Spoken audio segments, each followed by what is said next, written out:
O Supremo Tribunal Federal não quer compartilhar dados da investigação sobre os atos golpistas do 8 de janeiro com a CPMI dos atos golpistas. O motivo? A presença de investigados na condução da própria CPMI. O entendimento do Supremo Tribunal Federal é que, tendo 2 investigados sentados lá para apurar algo que eles incitaram, impede, acaba, coloca em risco o andamento das investigações.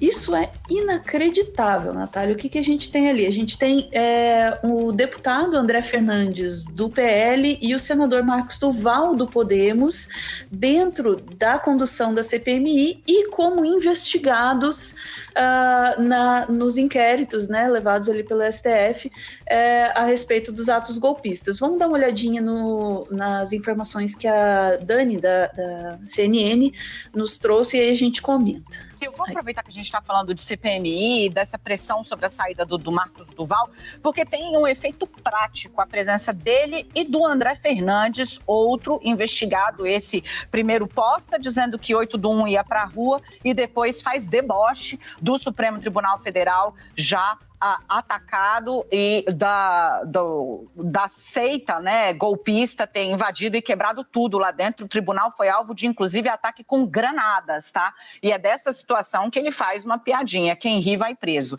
Bom, por quê? Porque tem uma implicação prática. A presença desses 2 personagens na CPMI, é bastidor que eu trago aqui para vocês, vai impedir o envio de dados de investigações sobre o 8 do 1 para a Comissão Parlamentar Mista de Inquérito.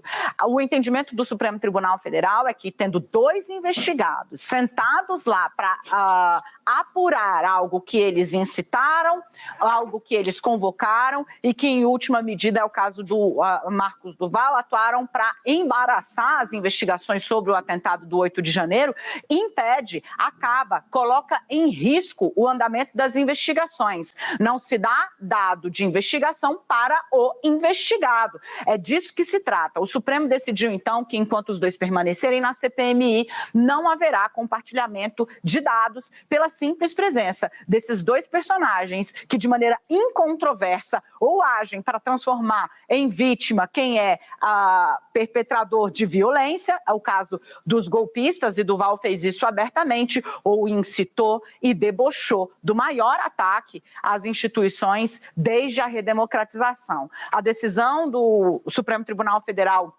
está clara e, neste momento, a mensagem que se passa para a CPMI é essa. Há um trabalho de anos que está sendo desenvolvido. Todas as pessoas que disseram ou que trataram esse trabalho como exagero ou algo desnecessário tiveram no 8 de janeiro, ou, né, quem tem olhos viu a prova de que sim, era preciso fazer, e agora esse trabalho não será colocado em risco, repassando a investigados dados sobre investigações que os atingem. A CPMI, enquanto tiver com 2 alvos das apurações, não vai ter acesso aos dados do Supremo Tribunal. Aí a informação, né? O STF, obviamente, né, faz todo sentido. Eu gosto muito da frase, não se dá informação sobre o investigado para ele mesmo, né? Você vai dar esses dados para eles julgarem ali na outra ponta. A primeira reação possível, Natália, é a gente ficar um pouco chateado com o STF, como assim, não vai colaborar e tal. E aí, quando você entende por quê, né, o STF não quer compartilhar esses dados, fica tudo muito mais claro. E com isso está crescendo a pressão para que Marcos Duval, especialmente, seja retirado da CPMI. Você acha que isso vai acontecer? Olha, eu acho que o Marcos Duval, ele é o mais próximo, né, que ele vai realizar do sonho dele de estar na SWAT, de ser aquela coisa, né, sabe, filme dos anos 90, assim, vai ser justamente acabar um dia sendo acusado de ser terrorista ou de ter colaborado com ações de terrorismo. Então, assim, eu acho que, assim, esse tipo de pessoa, esses parlamentares que participaram disso, eu não vou nem entrar na questão ideológica, mas eu vou entrar na questão de vou ser capacitista agora, no sentido de tipo, gente, essas pessoas não têm, assim, elas não são pessoas sagazes. Então, assim, elas elas dão motivo, elas se incriminam, elas estão se incriminando, se colocando em situações cada vez mais complicadas. Por exemplo, a gente viu com diversas pessoas, né, em relação que estavam envolvidas, né, no 8 de janeiro.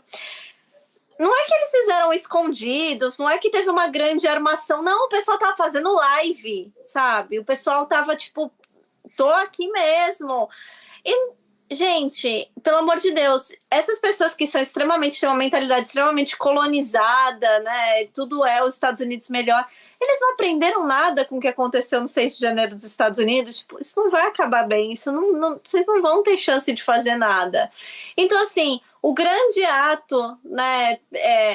O Marcos Duval é uma pessoa execrável, é uma pessoa medíocre e que eu acho que a maioria ele vai ficar conhecido na história como alguém que participou de uma intentona frustrada e como a pessoa que está muito interessado na genitália do Flávio Dino. Acho que só isso.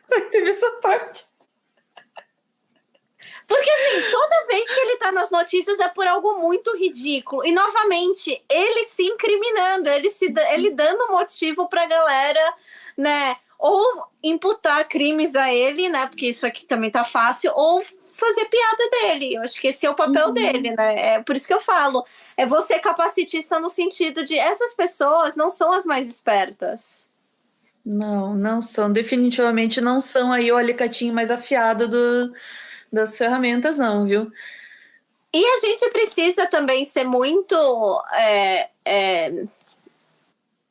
cuidadoso em relação a essa investigação, porque a gente está vendo que isso está indo muito mais fundo do que, vamos dizer assim, inclusive até autoridades esperavam.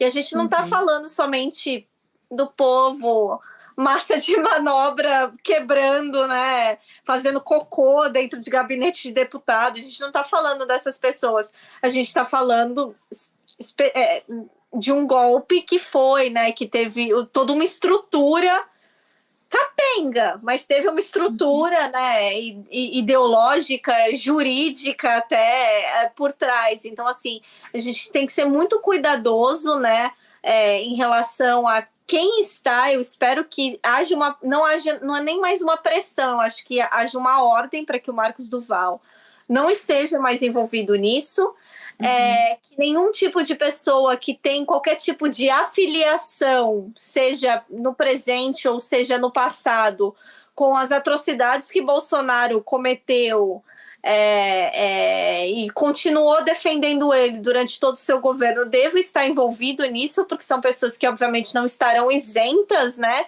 E ao mesmo tempo não estou dizendo que tem que ser todo mundo do PT e do PSOL. Não é isso que eu estou dizendo. O que eu estou dizendo é pessoas que defenderiam e que achariam que nada de errado, que eles estavam, qualquer desculpa que eles colocarem, né, certos em fazer o que fizeram. Então, assim, eu acho que a gente tem que ser muito cuidadoso, porque, novamente, não foi uma, não foi duas, foram diversas, e essa última, como a gente está vendo agora, graças a essa mensagem, que eu carinhosamente não vou chamar de Mauro Cid, porque as mensagens vazaram e o nome que ele gostava mais era Sidão. Vou falar sobre o Sidão. A gente está vendo, né, que isso aí foi muito mais profundo e que isso pode ter tido ajuda de gente que a gente nem imaginava, mas que estava envolvido, né, num atentado contra a democracia brasileira.